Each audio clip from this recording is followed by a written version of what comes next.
Баршаңызға сәлем, сіздермен Ақниет арнасы. Бүгін YouTube каналымда ерекше видео болайын деп тұр. Бұл влог Кореядағы жүктіліктің қалай өтетіні туралы. 2022 жылдың басында отбасымызға екінші баланың дүниеге келетіні туралы білдік. Сонымен біле сала осы өзімнің бірінші баламды босанған клиникаға келіп тіркелдім. Бұл видеода Кореядағы жүктіліктің қалай өтетіні туралы кішкене ақпарат және клиникаға обзор болады. 아크니에트. 아크니에트? 네. 기본 건다 3가지 하시고 3번 진료실 앞에 앉아 계세요. 알겠습니다.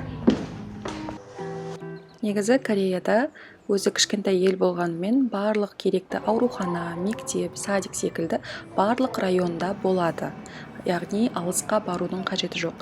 Бірақ мен өзімнің бірінші баламды босанған клиникаға тіркелгім келгендіктен осылай метромен алыс болса да өзімнің сол үйренген клиникама барамын деп шешіп, күнделікті ай сайын осылай алыс жаққа барып жүрдім десем болады.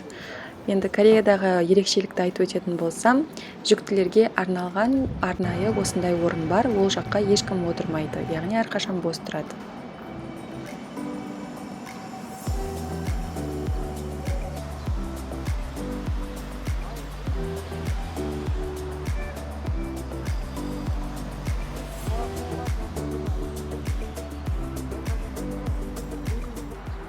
Мейджэжээл Йосонбёнгван деп аталатын бұл клиникада гинекология, педиатрия және роддом және де Кореяның босанған әйелдердің күтіміне арналған Чоривон деген центрлардың барлығы осы бір зданияда орналасқан. Яғни жүктілігіңіз осы жерде өтеді, осы жерде босанасыз және бала босанған соң сәбиіңізді осы жерде қаратып жүресіз. Ол өте ыңғайлы, әртүрлі жерге барудың қажеті жоқ. Әдетте кореялық клиникада осылай аптекада клиниканың дәл жанында орналасқан. Кореялық клиникалардың ең жақсы жері кезек көп күтпейсің, өзіңнің тіркелген уақытыңа келесің, одан кейін егер де тіркелмеген болатын болсаңыз, дәрігер қабылдауы ұзақ уақытқа созылмайды. Максимум бір 20 адам алдыңызда тұрса да, кезекте 5-10 минут қана уақытыңызды кетіресіз. Қарап тұрғандарыңыздай клиникада жақсы, спокойно музыка ойнап тұрады, барлығы тыныш, керемет, адам көп емес. Сонымен қатар кіргеннен кейін жүкті әйелдер міндетті түрде 3 базалық тест тапсырады. Ол қан қысымын өлшеу және де салмақты өлшеу, сонымен қатар анализ бачи тапсырады. Яғни үйден ешқандай алып келудің қажеті жоқ, барлығы осы жерде дайын. Өзіңіз тапсырып, қағазға жазып, оны медсестраға, яғни мейірбикеге ұсынасыз. Тағы да ерекшеліктердің ішінен Кореяда осы клиникаларда жүкті әйелдер күйеуінсіз келмейді, және де дәрігер алдына күйеуіңіз сіз өзіңіз баратын болсаңыз, күйеуіңіз қайда деп сұрақ қоюы мүмкін. Себебі Кореяда балаға ата-ана бірдей жауапкершілікпен қарау керек деген ұстанымда. Сонымен қатар енді бұл жақта бала өте аз туылатын болған соң, 1-2 ғана бала болғандықтан олар сол моментті бірге өткізгісі келеді.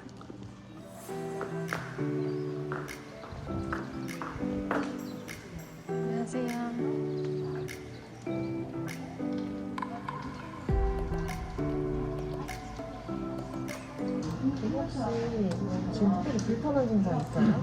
아니, 없어요.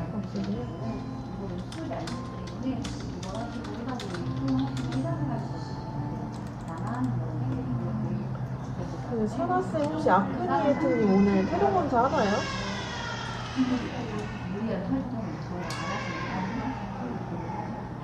선생님 뭐라고 다시 한 번만요. 하루에 다 하는데 국가에서 네. 태동 검사 하고 지금 볼게요. 네. 태동 검사실로 들어오세요.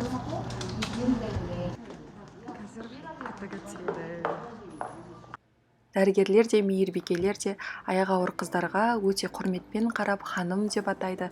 Әрбір процедуралардың алдында сізге мындай ыңғайсыз болуы мүмкін, ауыртуы мүмкін деп сізге ескертіп отырады. Мысалы, УЗИ-дің алдында гель жағады ғой, сол сіз қазір ішіңізге салқын болып тиеді деп ескертеді. Және де осындай құрметпен қарағандықтан өзіңді бір ерекше бақытты сезінесің.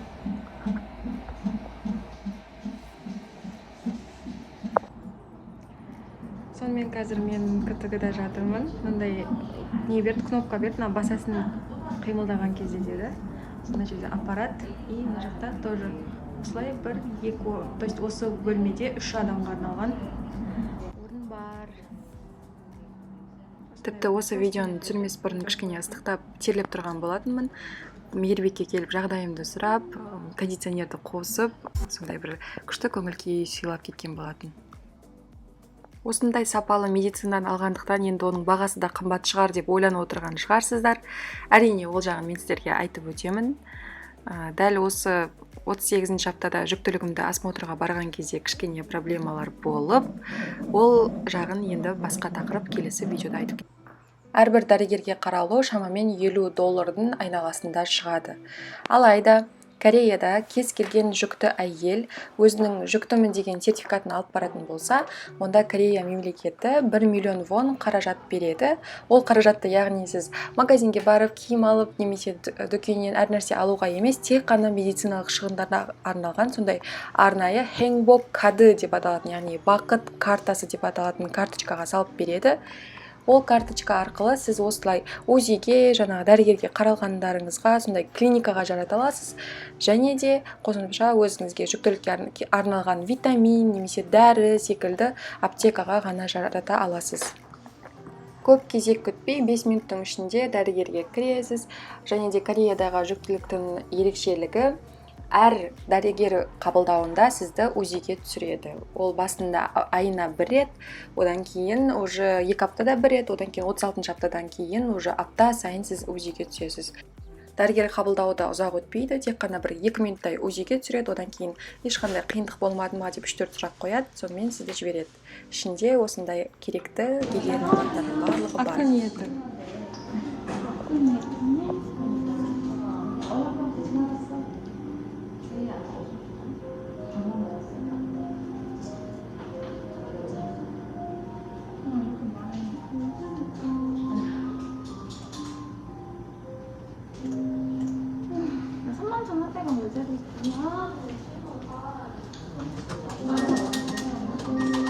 오늘 1층에서 검사하셔야 되죠? 네, 코로나 검사. 주차하셨어요? 아니요. 감사합니다. Осындай приложение арқылы сіздің барлық түсірген УЗИларыңыз тұрады. Байқап қарасаңыздар, басында 4 апта сайын, кейін 2 апта, одан кейін 1 апта сайын. Бұл видеоларды кез келген уақытта ашып көре аласыз, одан кейін өзіңіздің телефоныңызға жүктеп алып, фото альбомыңызға сақтап, кез келген уақытта сіз оны көре аласыз. Бұл приложениеде балаға байланысты бүкіл ақпарат та бар, осылай сіз видеоларды көре аласыз. Ал енді жүктілерге беретін осындай дәптерді қарап шығайық. Сырты қатты осындай дәптер. Ішін ашқан кезде әр УЗИдан осындай суреттер берген. Мен альбом жасасам болады, соншалықты көп сурет. Ішінде 3D суреттер де бар. Толық мен туралы ақпарат, одан кейін клиника туралы ақпарат. Байқап қарасаңыздар, гинекологияда ер адамдар өте көп. Маған осылай әйел гинекологты табу өте қиынырақ болды. Және де мына жерде барлық осы клиниканың ішіндегі суреттер, барлығы дұрыс шын суреттер. Мына бірінші педиатрия, мына гинекология, мына екінші, үшінші суреттер. Одан кейін мына гинекологияда дәрігер қабылдайтын осындай, одан кейін осындай креслода қабылдайды, және де УЗИ осы жерде. Келесі мынау аппараттардың суреттері. Ал мынау уже босанатын, және де жаңа туған сәбилер жататын бөлме, мынау емізетін бөлме. Одан кейін босанғаннан кейінгі роддомның суреттері. Ал мынау чоривон деген ол жаңағы айтып кеткенімдей босанған әйелдердің күтінетін орны. Неше түрлі ақпараттар. Мынау чоривон суреті. Чоривон айтып кететін болсам, жалпы ол босанған әйелдерге арналған жұмақ деп айтсам болады. Себебі босанған әйел өзі осындай отель сияқты жерде демалып жатады, йогаға барады, массажға барады, косметологқа барады, ал балаға арнайы сондай мамандар қарайды.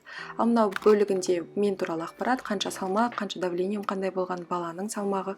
Ал келесі осы дәптердің мына бөлігінде жүктілікті мысалы 3 айында қандай тесттен өту керек, бала қалай дамиды, анаға қалай өзгерістер болады ағзасында, соның барлығы ақпараттар бар. Ал мына жерде ноут, яғни өзіңіз жазғыңыз, күнделік жазғыңыз келсе, сол жерге жазасыз. Мысалы, мен жүктілігім былай өтіп жатыр деген сияқты.